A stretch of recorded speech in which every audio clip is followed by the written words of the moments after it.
I'm Joe Catalano with an AM Quincy news update for Wednesday, February 7th. A woman was struck by a commuter rail train at the Quincy Center MBTA station yesterday. Police say the woman was hit just before 1:30 yesterday afternoon. The unidentified victim was rushed to South Shore Hospital. Further details are still unavailable. Quincy police cleared the scene about a half hour later. However, MBTA police remained on scene through the afternoon.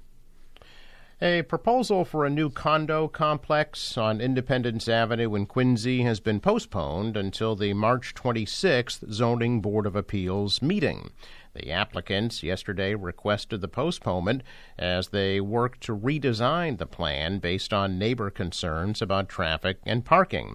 The initial plan is for a 4-story, 9-unit condo complex with 23 parking spaces at the site of the Auto Tech facility on Independence Avenue.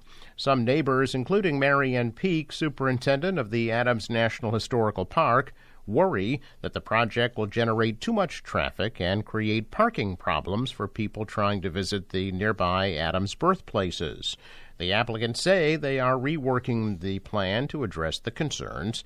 The zoning board agreed to postpone the hearing until March 26th.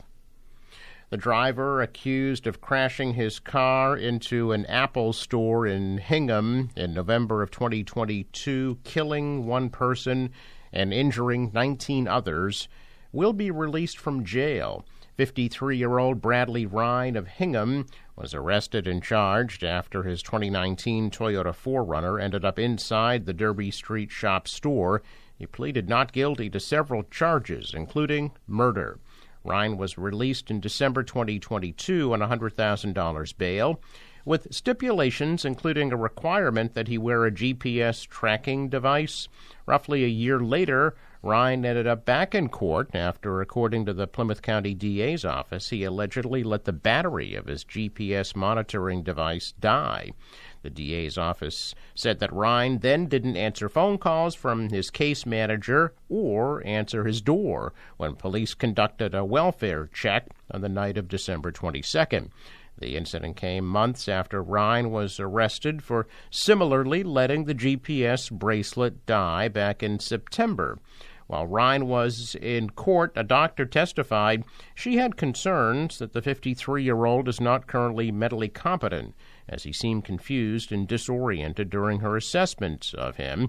The judge ultimately ruled that Ryan be held without bail and evaluated for 20 days at a State Department of Mental Health Services facility. The court ruled this past Monday that Ryan can return home and ordered that he keep his GPS bracelet charged. He will also be screened for alcohol use while he awaits trial.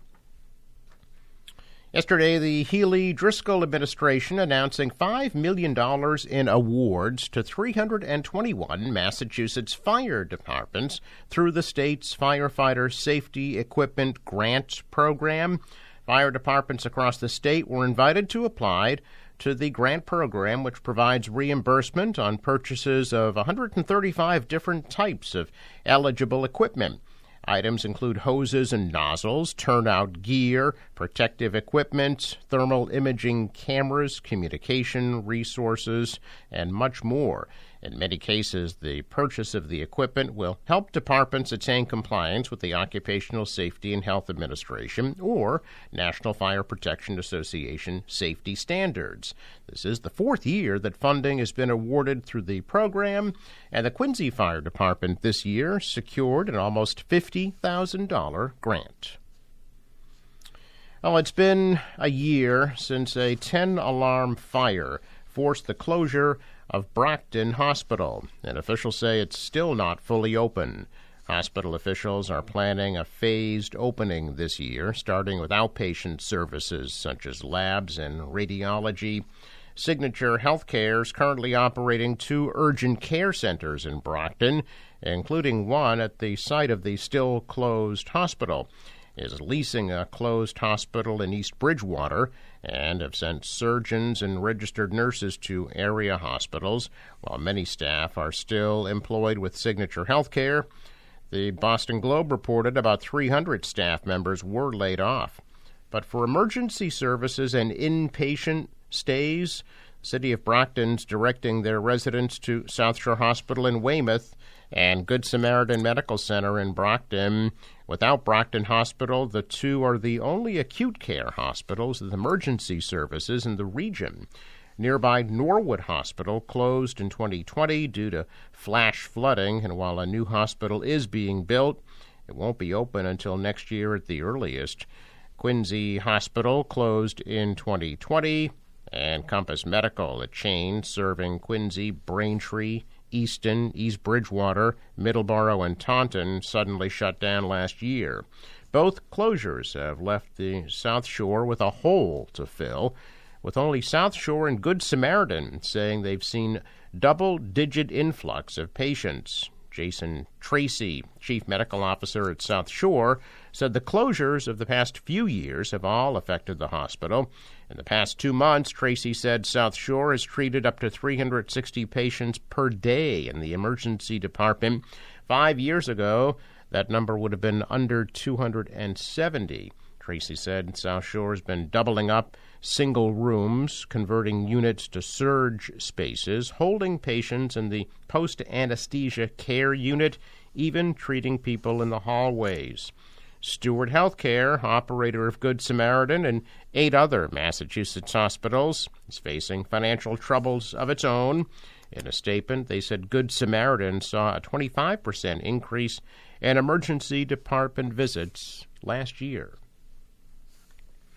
With the annual sea turtle cold stunning season coming to a close in mid-January, there are still dozens of turtles who are in critical condition at the Aquarium Sea Turtle Hospital at the Quincy Shipyard. Cold stunning occurs when turtles become stranded in waters that are too cold for them, which often happens in fall and early winter in Cape Cod Bay.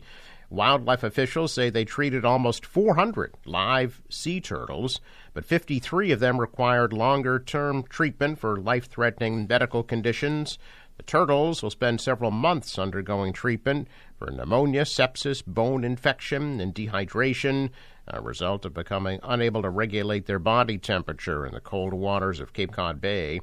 However, aquarium staff has a tradition of naming the turtles who receive months-long care.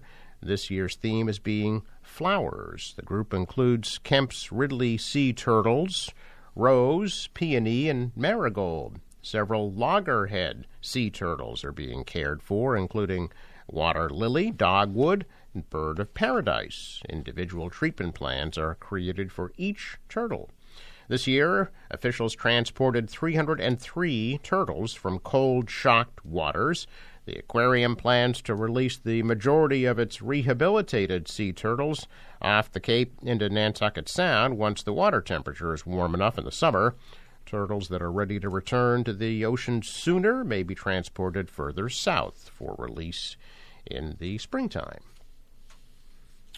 A check of business news this morning, and stocks were higher yesterday. The Dow surged 141 points. The Nasdaq rose 11, and the S&P was also up 11. Asian stocks were higher. The dollar edged up, the euro rose, and oil at $73 a barrel. In sports, Calgary beat the Bruins 4-1 last night. The Bees will host Vancouver Thursday night at 7 o'clock. Tonight, Celtics are home against Atlanta at 7:30. Forecast from the National Weather Service today, partly cloudy, high 39 degrees. For tonight, partly cloudy, low 23. Tomorrow, mostly sunny, milder, high of 44. On Friday, some morning clouds, then some afternoon sun, high of 49. And Saturday, partly cloudy, but a high Saturday approaching 60 degrees. Out on the water, waves 2 feet, wind out of the north 5 to 10 knots. High tide 8:41 a.m. Sunrise 6:51, sets at 5:05.